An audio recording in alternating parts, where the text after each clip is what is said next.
What's going on, everyone? It's Marco Hanna, and 2015 is going to be a very interesting year for wearables, probably the biggest year of wearables to date, and there are a couple reasons for that. One, and is probably the biggest reason, is Apple's Apple Watch, which is going to be a huge thing. I know if you're an Android Wear fan, just bear with me for a moment. The Apple Watch is going to be marketed like crazy to anyone who owns an iPhone, and you should probably know that a lot of people still do own iPhones.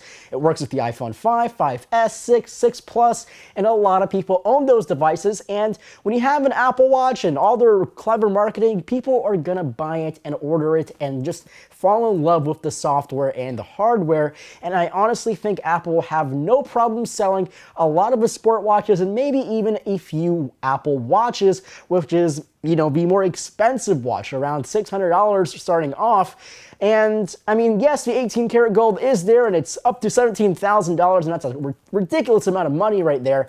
But again, celebrities are going to buy it and people are going to wear it and people are going to notice it. Now, the Apple Watch is going to bring a new level of connectedness to iPhone users, and that's also going to be a huge push to the marketing and people who want to buy an Apple Watch. Now let's switch our gears to Android Wear and all of the Android ecosystem with smartwatches. Now, last year we saw the conception of Android Wear, and honestly it did fairly well for a first generation run. We're talking about things like the Moto 360, the LG G Watch. We're also talking about the LG G Watch R, the Urbanite that was just announced at Mobile World Congress, and we saw a lot of really clever stuff. We had things from Samsung, from LG, and also Motorola, and a lot of people did love those watches because, well, they looked really nice, they performed the way that we expected it to, and we really just had a great time using Android Wear. It's a great notification system, it's a great way to stay on top of all of your media and notifications coming into your phone, and it was just really clever and fairly affordable. I mean, we're talking about below $300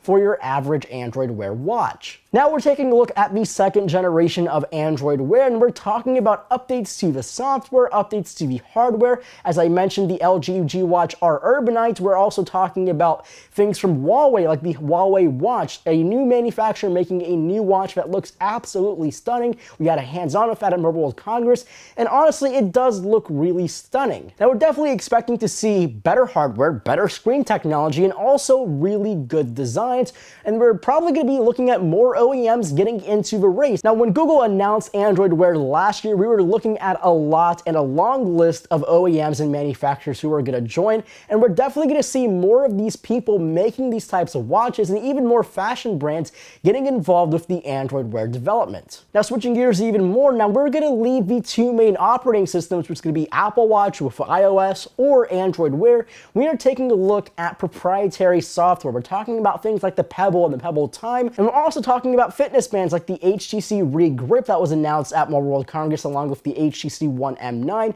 We're definitely going to see more fitness-oriented products and things that are going to be very proprietary to the product ecosystem that they come from. Like the HTC Regrip will only work with the HTC One M9 and M8, but hopefully we'll see more things like the Pebble that work cross-platforms. All I know is 2015 is going to be a very interesting year for wearables, and this is only the beginning of 2015. We definitely have a long time to go to see where all of the hardware and software kind of mesh in later this year.